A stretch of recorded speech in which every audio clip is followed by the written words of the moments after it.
All right, let's get right into it. Welcome to this explainer, where we're going to unpack one of the most incredible, deeply flavorful dishes in all of traditional Thai cuisine. I'm talking about Tom Klong, or smoked dry fish soup. Now, if you're a beginner or just someone who loves getting straight to the point and mastering new culinary skills, you are absolutely in the right place. We're going to take this seemingly complex traditional dish and break it down into incredibly clear, foolproof steps. By the time we wrap up, you'll know exactly how to build those intense, smoky layers of flavor totally from scratch. So, let's dive in. So think about this for a second. What is the actual secret to unlocking those incredibly rich, smoky flavors in what is essentially a simple broth-based soup?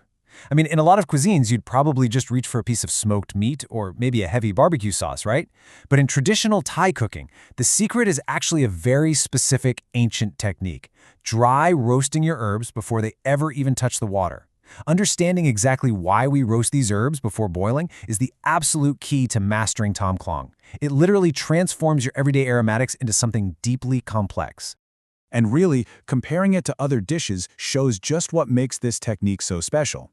Most of us know and love tom yum, right? That famous Thai soup relies on fresh, raw herbs that you just throw directly into the broth, and it's finished with this bright, sharp hit of lime juice. But Tom Klong? It's a completely different ballgame. By dry roasting our herbs first and swapping out that lime juice for a deep, rich tamarind paste, we're creating a uniquely earthy, smoky flavor profile. The roasting process actually caramelizes the essential oils inside the herbs, changing the whole foundation of the soup from bright and sharp to incredibly deep and savory.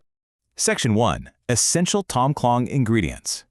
First things first, before we start cooking, we need to gather our building blocks. This is our aromatic base, and these 4 ingredients are absolutely non-negotiable: fresh galangal, lemongrass, shallots, and Kaffir lime leaves.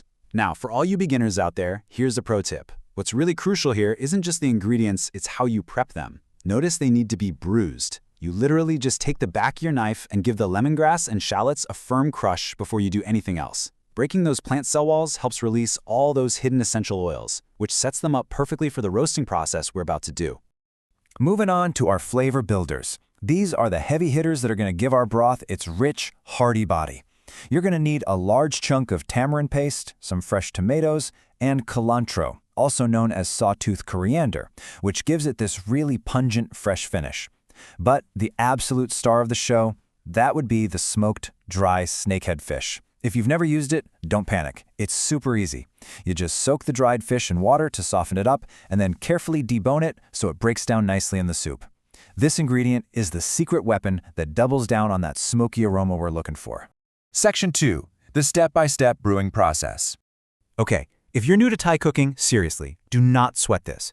We've got 4 clear, foolproof steps to get you that perfect broth. Step 1 is where the magic happens. Take those bruised aromatics we talked about and dry roast them in a pan, no oil, until they are incredibly fragrant and, honestly, a little bit charred. That char is exactly what you want. Step 2, grab a separate pot, bring your water to a boil, and toss in the tamarind paste and tomatoes.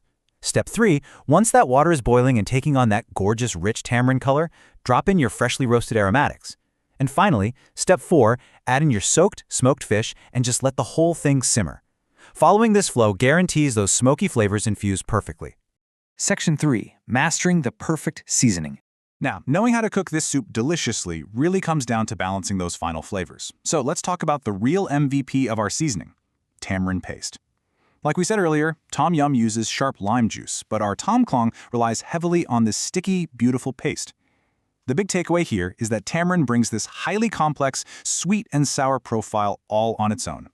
When you combine that with the natural sweetness coming from the boiling tomatoes, you literally eliminate the need for any added white sugar.